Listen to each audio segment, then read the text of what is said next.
기도하시겠습니다. 하나님 아버지, 지난 한 주일 동안 믿음으로 저희들을 지켜주시고 또 승리하게 하시며 생명과 건강, 가정을 지켜주심을 감사드립니다. 만물이 생동하는 화창한 봄을 지나고 있습니다. 우리의 삶도 활기와 또 믿음의 능력이 넘쳐나게 하여 주시옵소서. 오늘 하루도 주님의 인도하심과 말씀을 묵상할 때 하나님께서 주시는 감동의 그 큰 은혜를 맛보는 귀한 시간이 될 수 있도록 인도하여 주시옵소서. 이 아침에 머리 숙인 저희들을 받아주시고 한없는 은혜로 함께해 주시기를 간절히 빌고 원하오며 예수 그리스도의 이름으로 간절히 기도드리옵나이다. 아멘.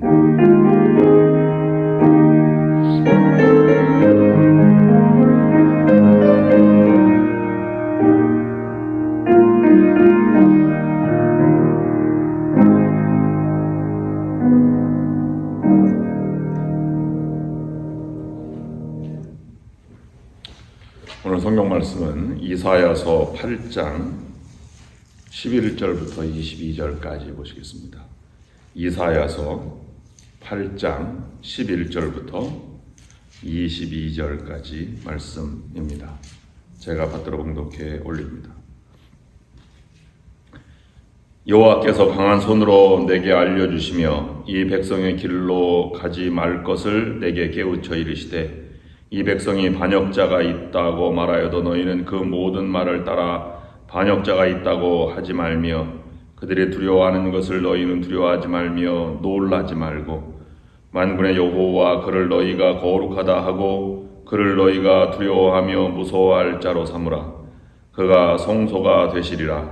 그러나 이스라엘의 두 집에는 걸림돌과 걸려 넘어지는 반석이 되실 것이며 예루살렘 주민에게는 함정과 올무가 되시리니 많은 사람들이 그로 말미암아 걸려 넘어질 것이며 부러질 것이며 덫에 걸려 잡힐 것이니라. 너는 증거의 말씀을 싸매며 율법을 내 제자들 가운데서 봉함하라. 이제 야곱의 집에 대하여 얼굴을 가리시는 여호와를 나는 기다리며 그를 바라보리라. 보라, 나와 및 여호와께서 내게 주신 자녀들이 이스라엘 중에 징조와 예표가 되었나니 이는 시온산에 계신 만군의 여호와께로 말미암은 것이니라. 어떤 사람이 너희에게 말하기를 주절거리며 속살거리는 신접한 자와 마술사에게 물으라 하거든 백성이 자기 하나님께 구할 것이 아니냐 산 자를 위하여 죽은 자에게 구하겠느냐 하라. 마땅히 율법과 증거의 말씀을 따를지니 그들이 말하는 바가 이 말씀에 맞지 아니하면 그들이 정녕 아침 빛을 보지 못하고 이 땅으로 헤매며 곤고하며 굶주릴 것이라.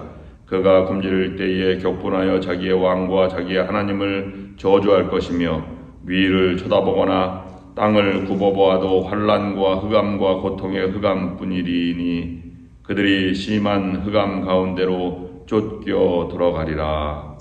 아멘. 우리가 이사야서를 묵상하고 있습니다. 이사야는 멸망 직전에 이스라엘 백성들에게 그리고 멸망당할 시점에는 이스라엘 백성에게 위로를 그리고 포로들에게는 새로운 희망과 용기를 주는 그런 이 세 가지의 상황에 맞추어서 예언 활동 예언가가 이사야서입니다. 성경의 모든 역사를 보면 대다수가 움직이는 대로 가지 않고 깨어있는 하나님의 소명을 받은 몇 사람들의 소수에 의해서 역사가 이어져 감을 우리가 알 수 있습니다. 그러면 하나님의 부름받은 사람은 사람들에 의해서 선정된 것이나 아니면 의견을 모아서 나간 것이 아니라 하나님의 부름을 받고 하나님의 뜻을 따라 살아간 사람들이라고 볼 수 있는 것입니다. 그 사람들의 헌신과 새로운 믿음으로 역사가 새롭게 쓰여지고 또 새로운 길을 내는 그런 훌륭한 이정표가 된 것이 그들의 믿음의 역사입니다. 교회가 나아가는 방법도 같은 방법으로 지금까지 진행되어 왔고 앞으로도 그렇게 진행되어 갈 것입니다. 모든 사람에게 유익되고 모든 사람들이 좋아하는 것에 따라서 다수결에 의해서 결정되는 것이 아니라 하나님께 진심으로 부름받은 소명자들에 의해서 헌신하면서 또 그들이 섬김에 의해서 교회는 성장되어 가고 또 새로운 그러한 발전되어서 새로운 시대를 이끌어 가게 되는 것입니다.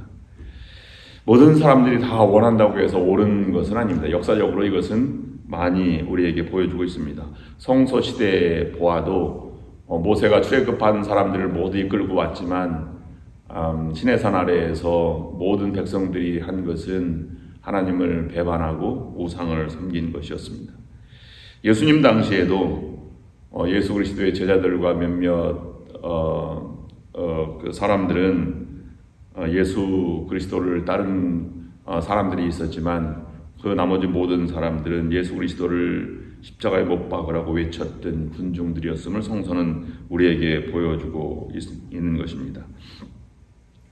하나님을 믿는 사람들, 믿음의 사람들은 시대나 사람들을 따라가는 것이 아니라 하나님 앞에 서서 하나님 말씀을 듣고 하나님의 뜻을 행하는 사람들이라고 볼 수 있습니다. 그 사람들이 새로운 역사를 만들어가는 창조적 소수들입니다. 우리도 시대를 깨우고 이끌어가고 교회를 세우는 사람들이 되어야 할 것입니다. 오늘 이사야서는 그런 사람들을 진정으로 포로된 사람들 가운데에도 믿음을 지킨 사람들이라고 해서 남은 자라고 불렀습니다. 오늘 말씀이 바로 그런 자들인 남은 자들의 신앙이 어떠한지를 우리에게 보여주고 있습니다. 당시 유다는 왕에서 백성까지 신앙이 타락하였습니다. 변질되었습니다.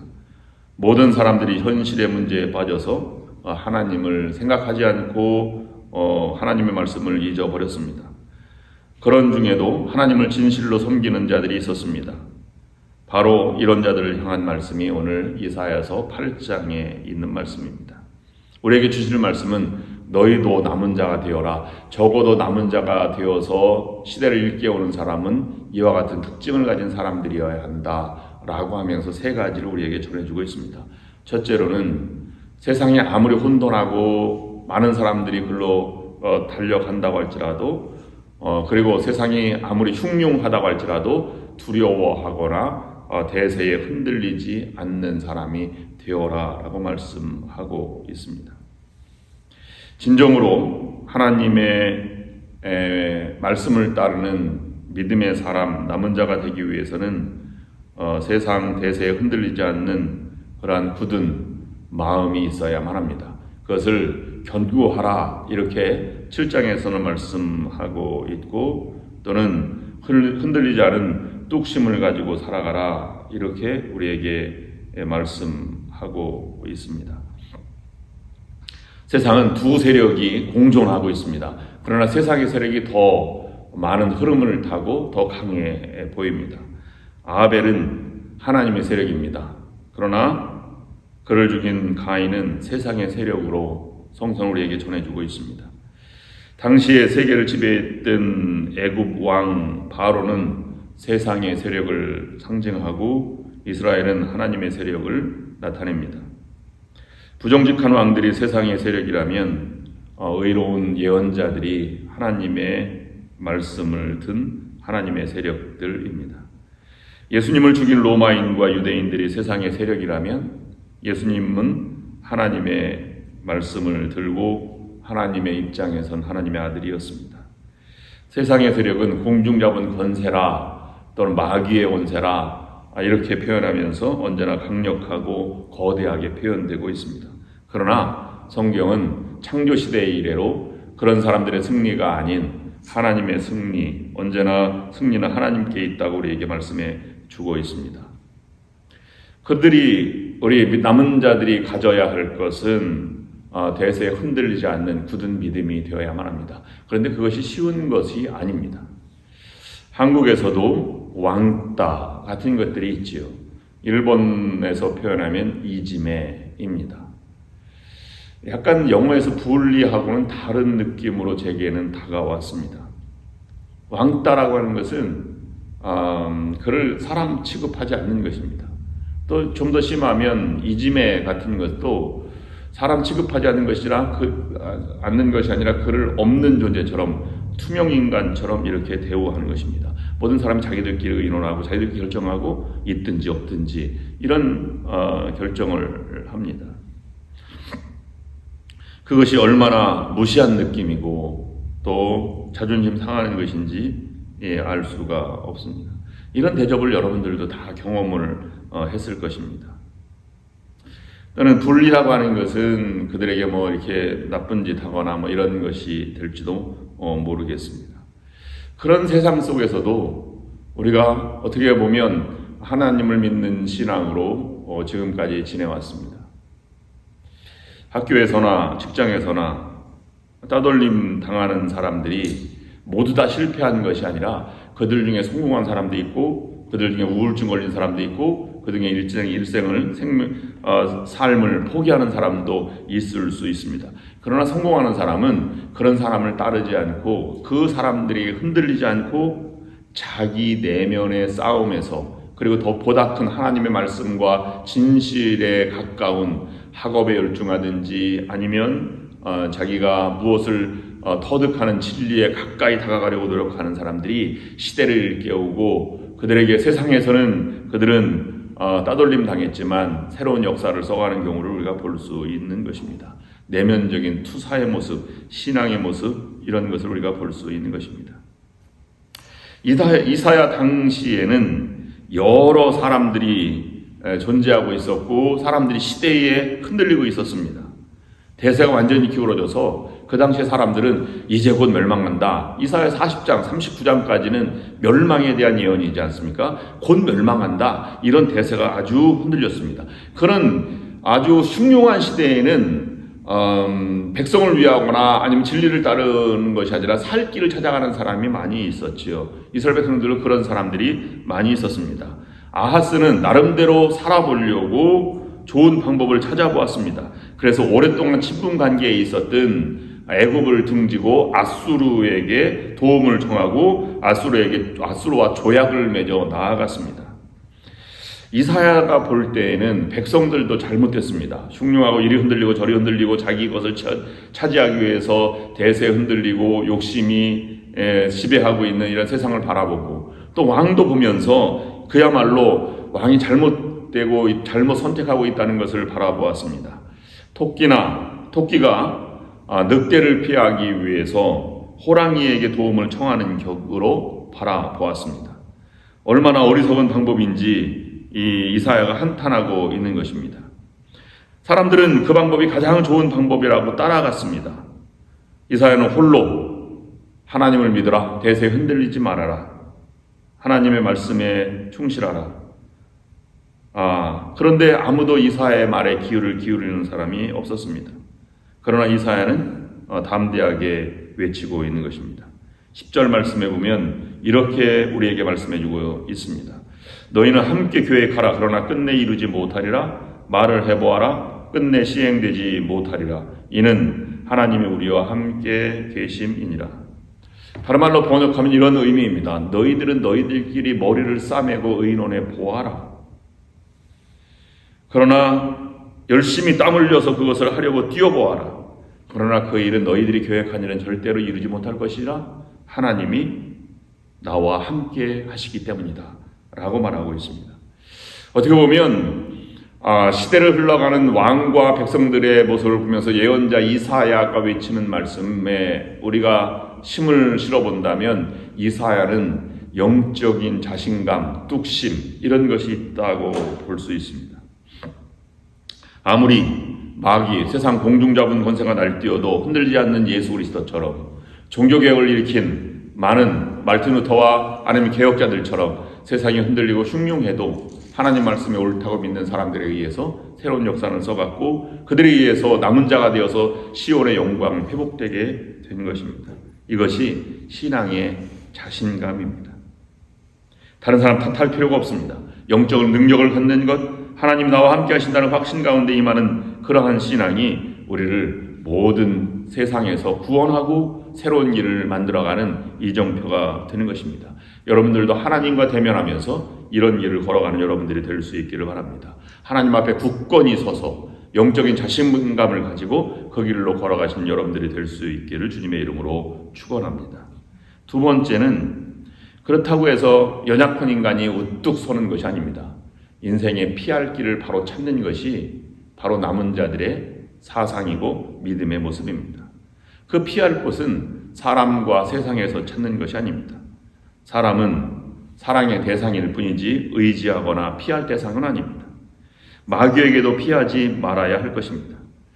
언제나 세상의 유혹과 마귀의 유혹은 달콤하다고 성경은 말합니다. 늑대가 아무리 무섭다고 해서 호랑이 굴로 피해서는 안 됩니다. 늑대를 무서워하긴 하지만 늑대와 싸워서는 최선을 다해 싸우면 이길 가능성은 조금이라도 있습니다. 그러나 호랑이와 싸워서 이길 가능성은 전혀 없기 때문입니다.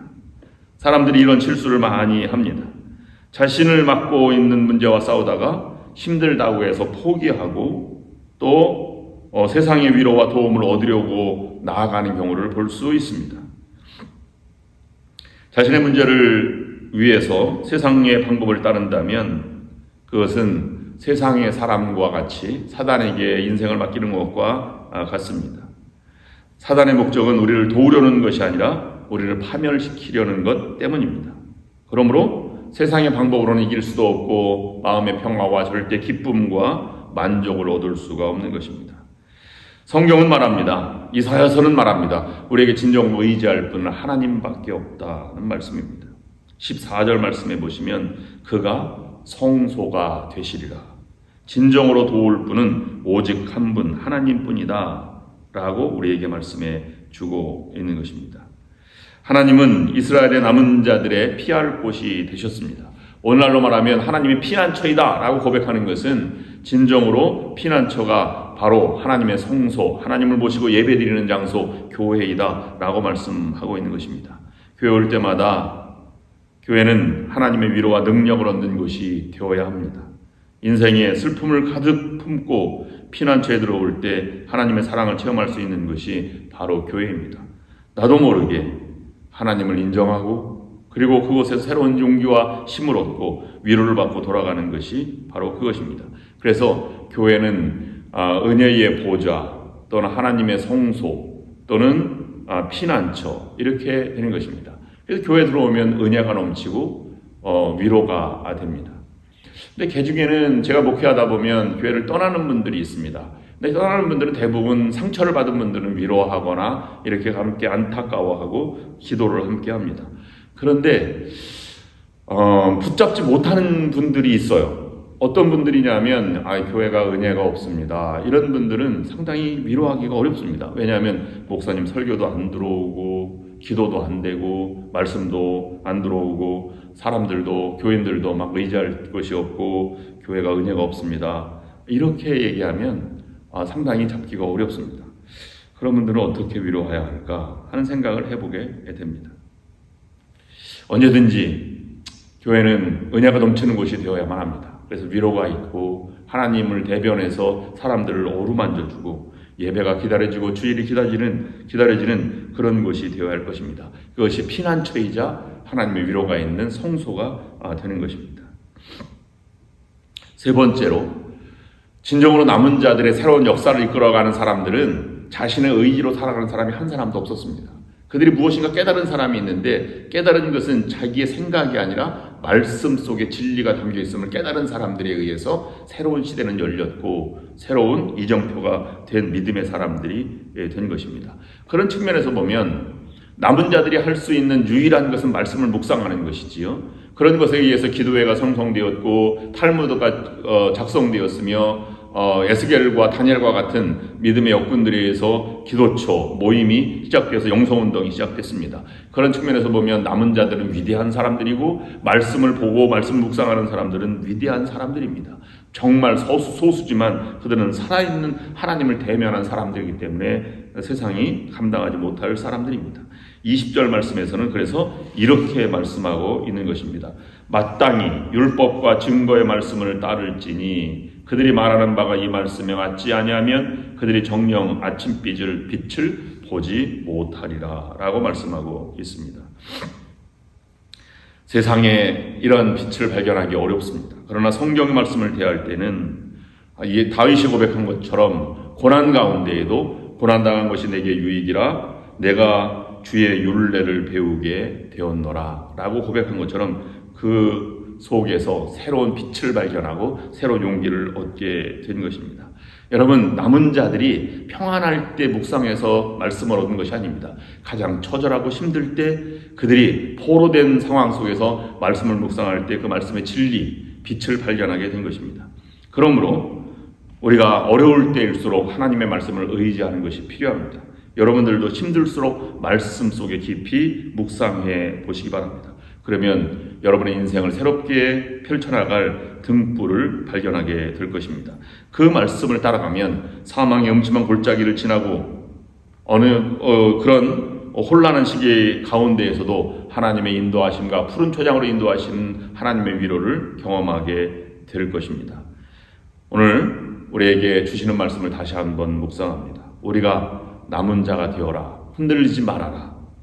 그리고 인생에 피할 곳을 찾아서 위로를 받으라.